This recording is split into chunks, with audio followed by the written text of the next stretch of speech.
시작하려고 합니다. 여러분 혹시 성서 전체에서 가장 많이 언급되는 식물이 뭔지 아십니까? 네?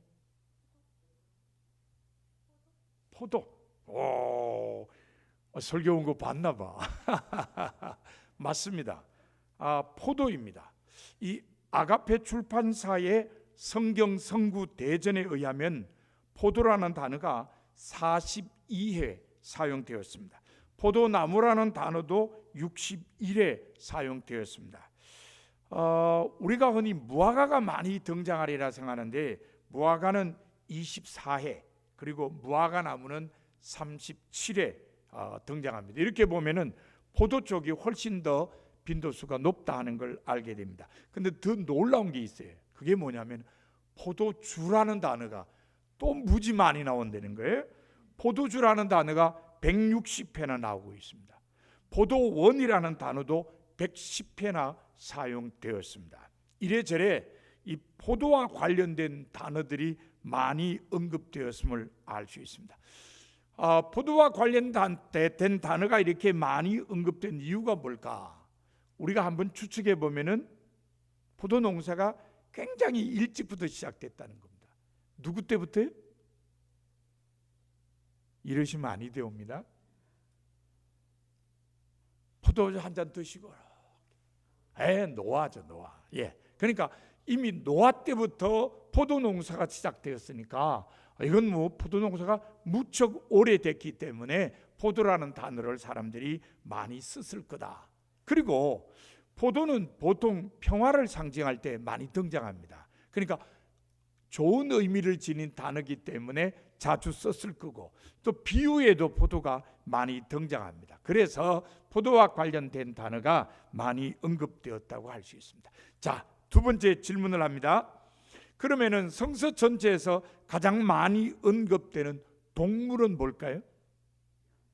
양입니다. 맞습니다. 오늘 왜 이러십니까? 정답이 탁탁 나오네요. 양입니다. 양. 앞서 언급한 성경 성구 대전에 의하면 양이라는 단어가 무려 244회나 사용되었습니다. 양떼라는 단어도 99회나 사용되었습니다. 양이 이렇게 많이 언급된 이유가 뭘까요?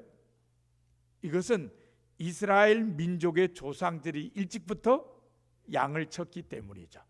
일찍부터 목축을 했기 때문에 양이 많이 언급됩니다. 거기다가 하나님 앞에 제사 지낼 때 제일 많이 언급되는 제물이 양이죠. 그러니까 언급이 많고 또 비유에도 목자와 양 이런 비유처럼 비유에도 양이 많이 등장합니다. 이렇게 해서 양이 많이 언급되었다는 걸 알게 됩니다. 세 번째 질문입니다. 성서 전체에서 예수님을 제외하고 가장 많이 언급되는 사람은 누굴까요? 이건 금방 정답이 안 나오네요. 누굴까요? 바울. 바울이 아니라는 건 조금 이따 알게 될 겁니다. 이건 이렇게 생각하면 돼요. 바울은 어느 시대 사람? 구약시대, 신약시대? 신약시대 사람. 구약은 신약보다 몇 배가 많아요? 한 3배는 많아요. 그러니까 이게 신약 사람이 구약하고 잽이 안 되죠. 그죠? 누굴까 그러면? 다윗. 정답입니다. 다윗이 가장 많이 언급합니다. 다윗은 무려 982회 거의 1000번 가까이 다윗이 언급됩니다. 다윗하고 좀 비교가 될 만한 사람은 모세입니다. 857회 언급되었습니다. 조금 아까 지적한 바울은 203회 언급이 되었습니다. 차이가 많이 납니다. 그 이유가 앞서 제가 언급한 대로 신약 사람들은 구약과 비교하면은 이게 구약이 신약의 3배 정도의 분량이 되기 때문에 잽이 안 된다. 그래서 신약보다는 구약에 등장하는 사람들이 빈도수가 많다 하는 걸 우리들이 알게 됩니다. 질문은 여기까지고요. 이제 우리가 좀 생각을 해봅시다. 빈도수에 상관없이 구약시대와 신약시대에 공통적으로 언급되는 사람 중에 가장 중요한 사람은 누굴까요? 구약 신약 다 언급되는 사람 중에 가장 중요한 사람, 아브라함이겠죠, 그죠? 당연히. 왜냐하면은 구약 시대 사람들은 아브라함이 자기의 조상이라고 생각하기 때문에 계속 아브라함이 언급되고, 신약에 와서도 아브라함이 어떤 혈육의 조상뿐만 아니라 믿음의 조상이라는 이해 때문에 계속 언급이 됩니다. 그래서 빈도수는 다윗이나 모세만큼 되지는 못해도 중요성에 있어서는 그 사람들을 뛰어넘는 사람이 아브라함이다, 이렇게 이해할 수 있습니다. 자, 아브라함은 하나님께서 선택하시고 언약을 맺은 사람입니다. 그래서 이스라엘 민족의 조상일 뿐만 아니라 하나님께 대한 믿음으로 살아가는 모든 신앙인의 조상이기도 합니다. 하나님의 선택함을 받은 모든 선민의 조상이라는 말입니다. 아브라함은 단순히 선민의 조상일 뿐만 아니라 후손들에게 좋은 본을 보여준 사람입니다. 성서가 전해주는 아브라함은 좋은 신앙생활로 이스라엘의 후손들과 믿음의 후손들에게 본을 보여주었습니다. 그것은 모든 택함받은 선민의 신앙생활이 어떠해야 하는지를 보여준 본보기와 같아, 이렇게 말할 수 있습니다. 자, 그러면 성서는 아브라함이 어떤 신앙생활을 했다고 전해주고 있을까요? 첫째가, 아브라함은 항상 하나님께 예배하기를 힘썼다고 전해줍니다. 성서에 의하면 아브라함은 절겨 하나님의 이름을 불렀습니다. 그리고 하나님께 단을 쌓았습니다. 이런 일은 특별히 장소를 이동할 때에 분명하게 나타납니다. 창세기 12장 7절에 의하면 가나안 땅 세겜에 와서 자기에게 나타나신 여호와를 위하여 단을 쌓았습니다. 12장 8절에 보면 베델과 아이 사이에 거할 때도 여호와를 위하여 단을 쌓고 여호와의 이름을 불렀습니다. 13장 4절에 보면 기근 때문에 애굽으로 잠시 내려갔다가 올라온 다음에도 다시 베델과 아이 사이에서 여호와의 이름을 불렀습니다. 13장 18절에 보면 헤브론에 이르렀을 때에도 여호와를 위하여 단을 쌓았습니다. 이 모든 구절이 주는 의미를 오늘의 언어로 말하면 아브라함은 예배하기를 힘쓴 사람이라는 것입니다. 그렇다면 예배란 무엇일까요? 영국의 신학자 레이몬드 아빠가 쓴 책인 기독교 예배의 원리와 실제에 의하면 원래 예배는 최상의 가치를 돌린다는 뜻을 가지고 있습니다. 최상의 가치가 있다고 인정한다는 의미인 것입니다. 이 점에서 예배는 창조주에 대한 피조물의 당연한 의무입니다.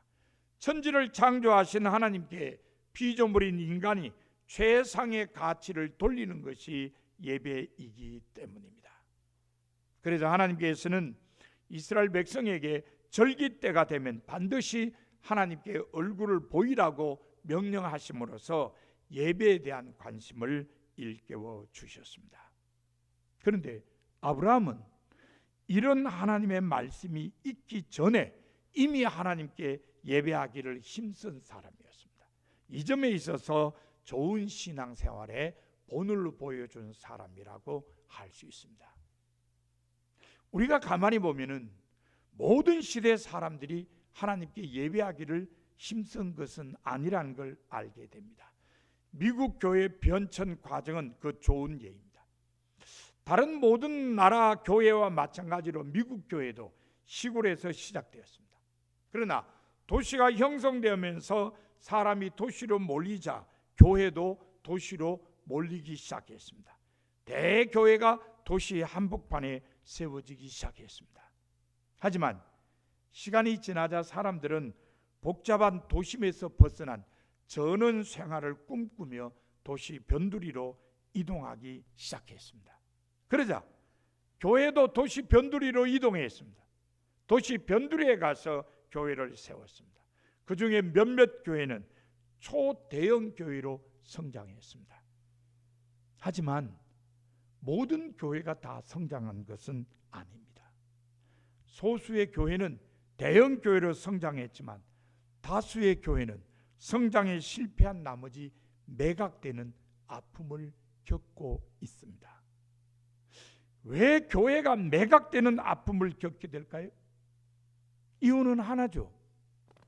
사람들이 교회 안 오니까요. 교회가 비어지니까요.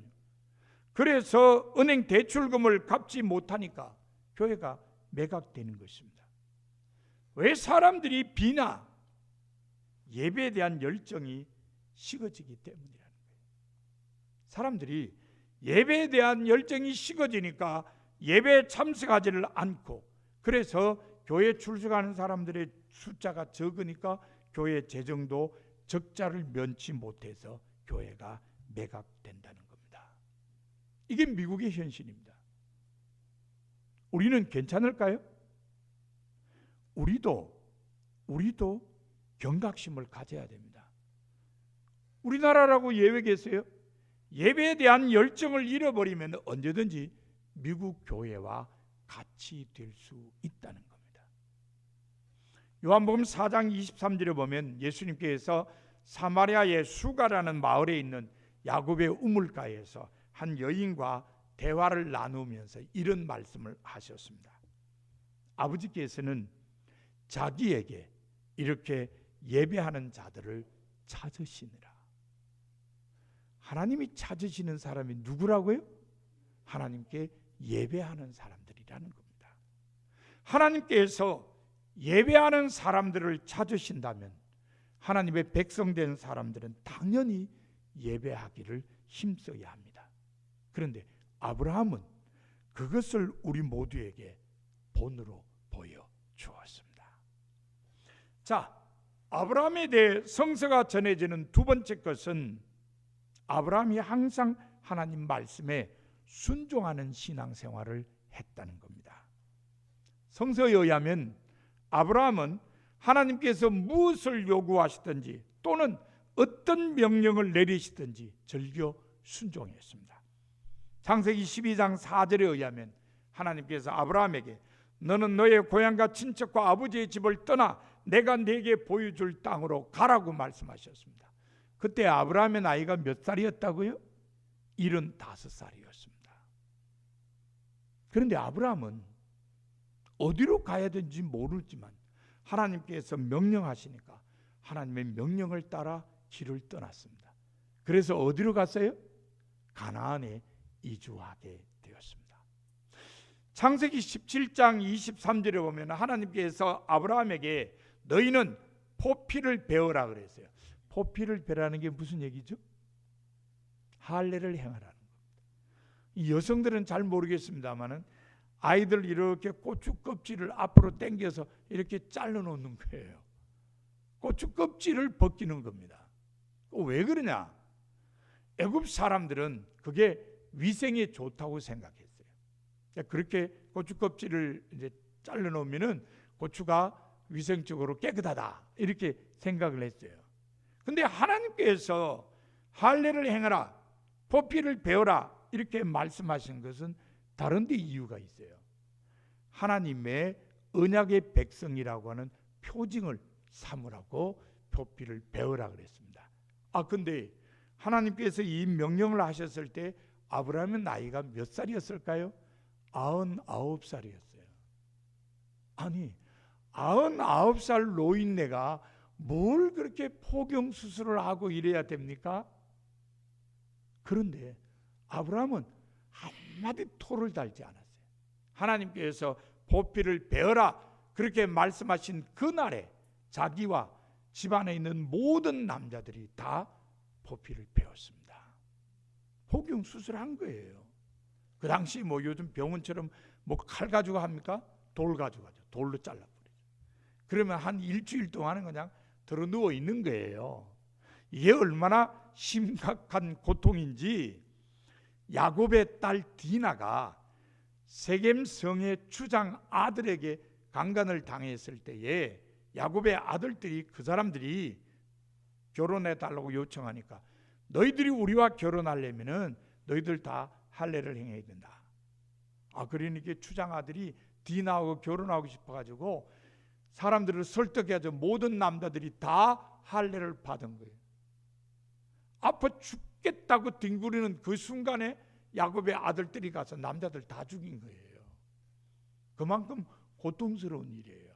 그것을 아브라함이 99세 때 행했다는 겁니다. 하나님 말씀만 하시면 행하는 거예요. 이것보다 더 큰 일이 일어났어요.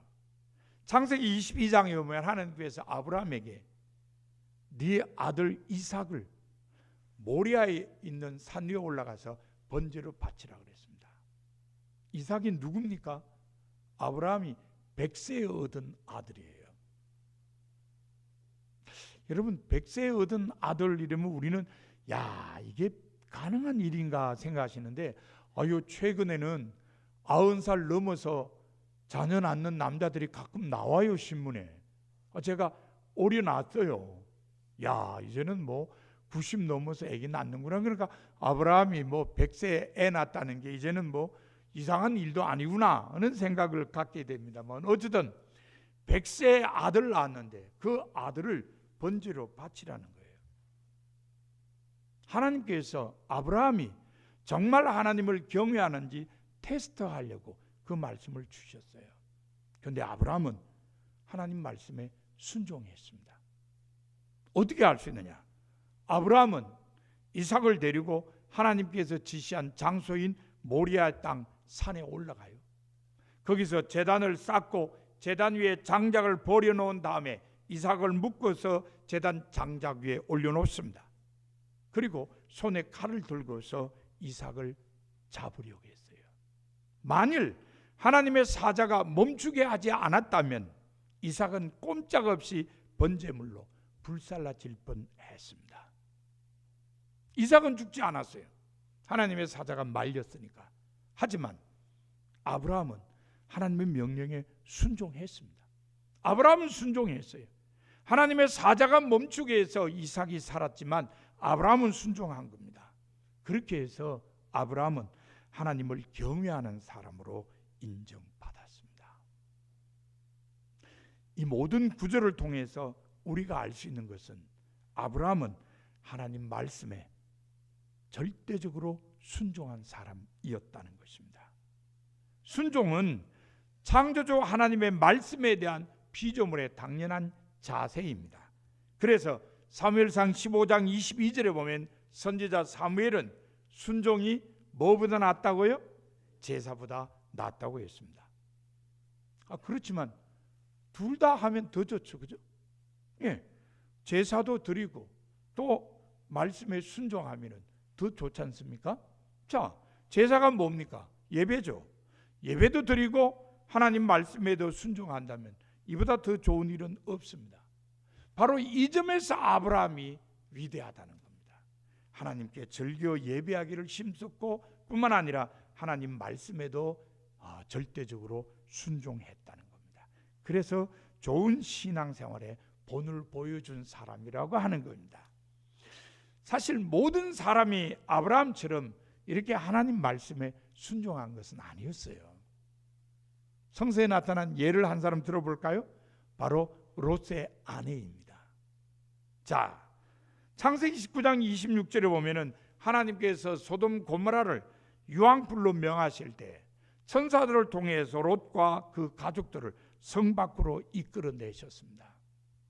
좀 머뭇거렸는데 천사들이 막 끌고 나갔어요. 그때 하나님께서 뭐라고 했냐면은 뒤를 돌아보지 말라 그랬어요. 그런데 다른 식구들은 안 돌아봤는데 롯의 아내만 뒤돌아봤어요. 그래서 뭐가 됐다고요? 소금 기둥이 됐다고 그래요. 지금도 성지순례 가면요, 이 사해 옆에 이렇게 소금으로 된 산이 있어요. 소금산이라 그래요.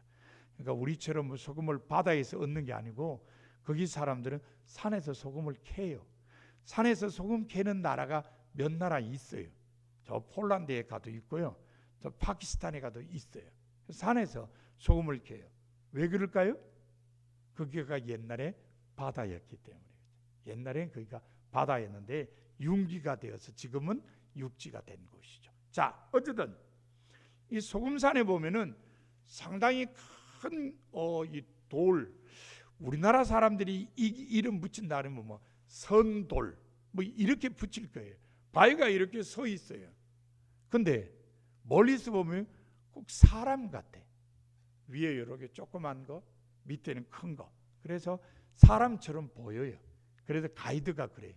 저게 롯의 아내라고.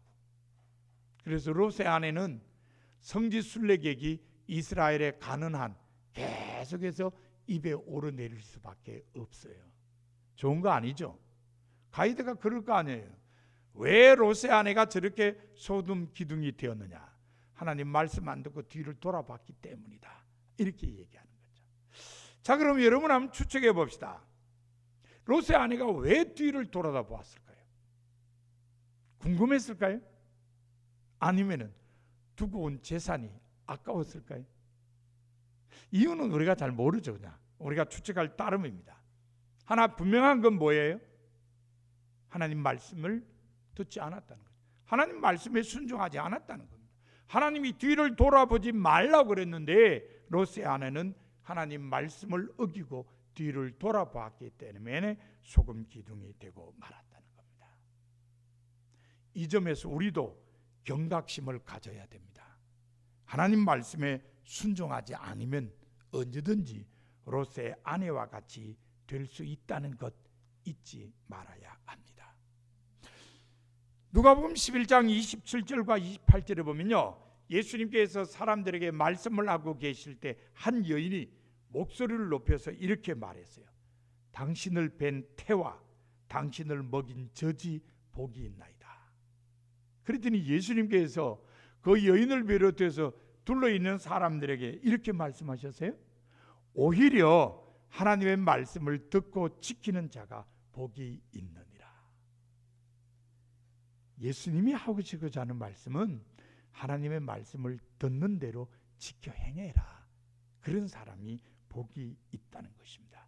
자, 하나님의 말씀을 듣고 지키는 사람이 복이 있다면 하나님의 백성된 사람들은 당연히 하나님의 말씀에 순종하기를 힘써야 할 겁니다. 아브라함은 바로 그것을 우리 모두에게 본으로 보여준 것입니다. 자, 아브라함에 대해 성서가 전해주는 세 번째 것은 하나님께 감사하는 신앙생활을 했다는 겁니다. 오늘 본문에 의하면 소돔 고모라를 쳐들어온 왕들이 소돔에 살고 있던 아브라함의 조카 롯을 비롯한 많은 사람을 사로잡아 갔습니다. 재산도 다 빼앗아 갔어요. 그 얘기를 아브라함이 들었습니다. 그래서 아브라함은 집에서 훈련시킨 사람들 318명을 거느리고 저 북쪽에 있는 단까지 쫓아가서 모두 찾아왔습니다. 제가 찾아왔다고 점잖게 표현했습니다만 실제로는 전쟁을 했겠죠, 그죠? 전쟁을 해서 이겨서 사람, 재산 모두 찾아왔습니다. 자, 아브라함이 함께 갔던 사람들하고 함께 돌아오자 소돔 왕이 사회 골짜기, 왕의 골짜기를 하는데 나와서 아브라함을 영접했습니다. 그렇게 할 만하죠. 왜요? 사로잡혀 갔던 사람들이 자기네 성 사람들이고 빼앗겼던 물건도 다 자기네 성 물건이니까 그걸 아브라함이 다시 찾아왔으니 얼마나 좋겠어요. 그래서 소돔 왕이 아브라함을 영접하러 나왔습니다. 그런데 하나님의 제사장인 살렘 왕 멜기세덱도 나왔습니다. 그리고 특별히 멜기세덱은 아브라함에게 복을 빌어 주었습니다.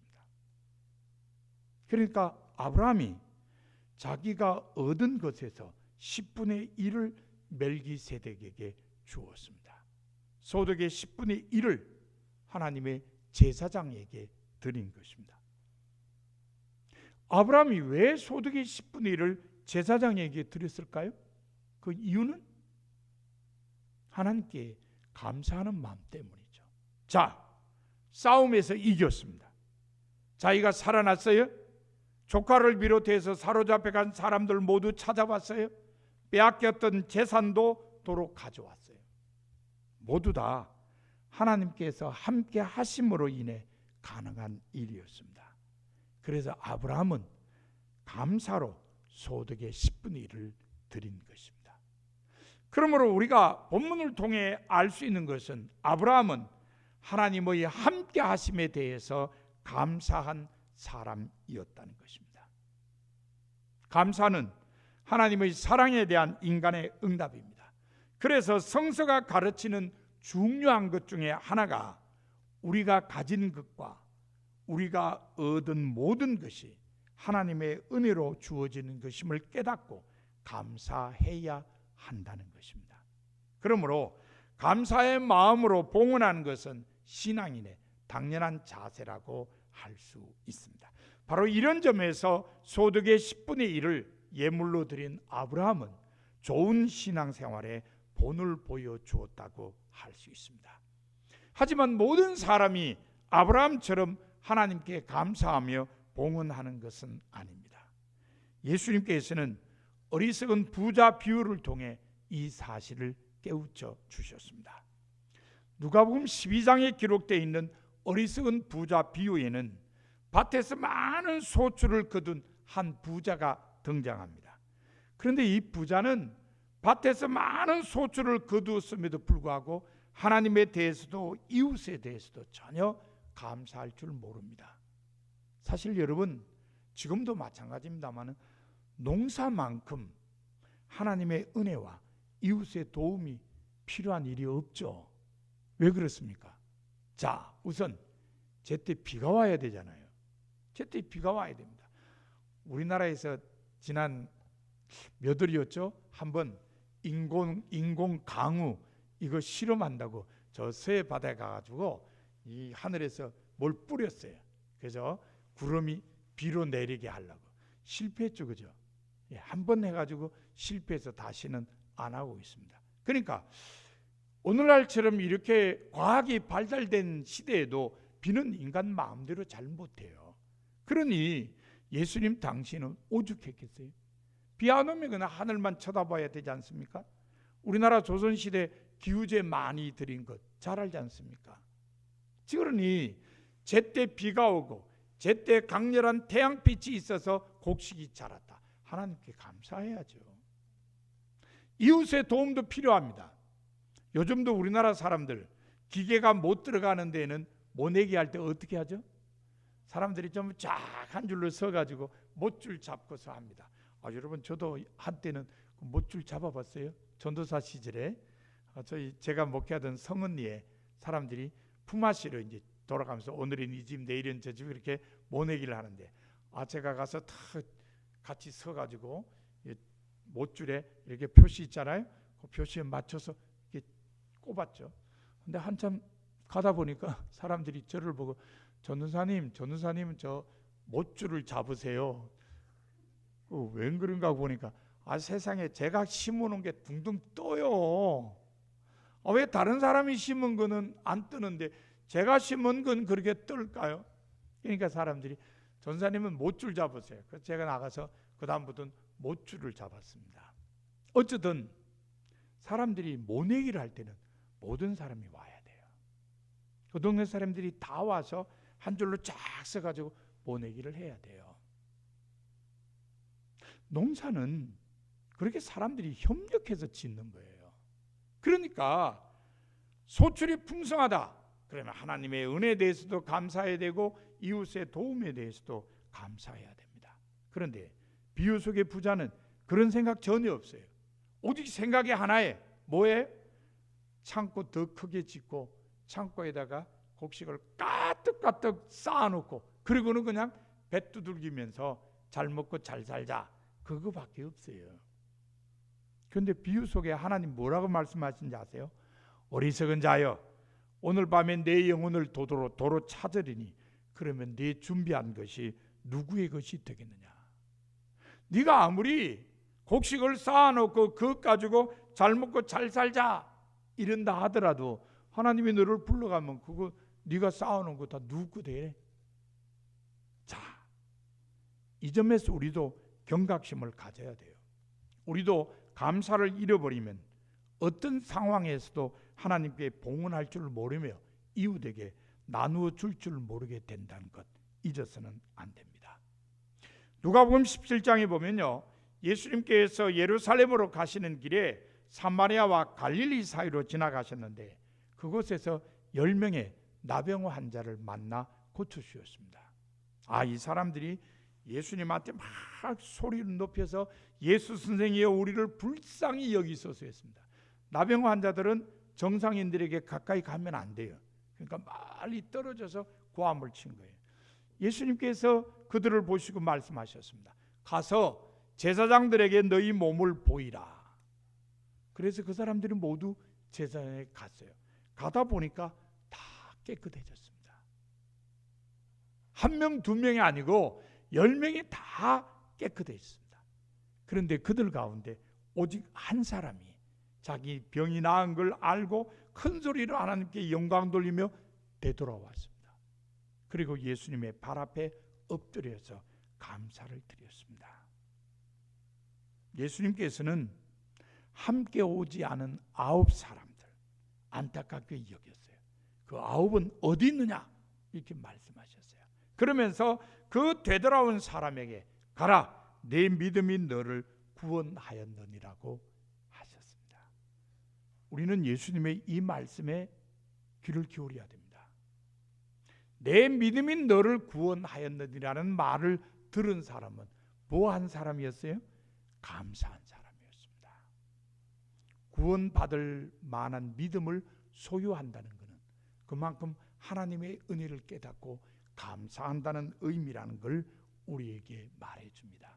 따라서 하나님의 백성된 사람들은 당연히 하나님께 감사할 줄 알아야 할 것입니다. 아브라함은 그것을 우리 모두에게 본으로 보여준 것입니다. 자, 이처럼 아브라함은 택함받은 선민의 조상으로서 선민이 어떤 신앙생활을 해야 하는지를 잘 보여주었습니다. 하나님께 예배하기를 힘써야 함을 보여주었고 하나님 말씀에 순종해야 함을 보여주었으며 감사로 하나님께 봉헌해야 함을 보여주었습니다.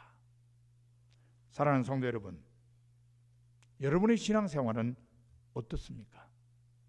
하나님께 예배하기를 힘씁니까? 하나님 말씀에 순종하기를 힘씁니까? 감사하는 마음으로 하나님께 봉헌하기를 힘씁니까? 이 시간 하나님께서는 여러분 모두 아브라함을 본받아 택함받은 선민으로서 좋은 신앙생활을 하라고 하십니다. 하나님께 예배하기를 힘쓰고 하나님 말씀에 순종하기를 힘쓰며 감사로 하나님께 봉헌하기를 힘쓰라고 하십니다. 이 시간 여러분 모두 택함받은 선민으로서 아브라함처럼 좋은 신앙생활을 하시는 성도가 되기를 위해서 함께 하나님께 기도를 드리겠습니다. 우리가 마음을 모아서 한 목소리로 통성으로 기도하면서 우리의 마음을 결단하겠습니다. 주여 한번 크게 외치시고 2, 3분간 우리 통성으로 같이 기도하겠습니다.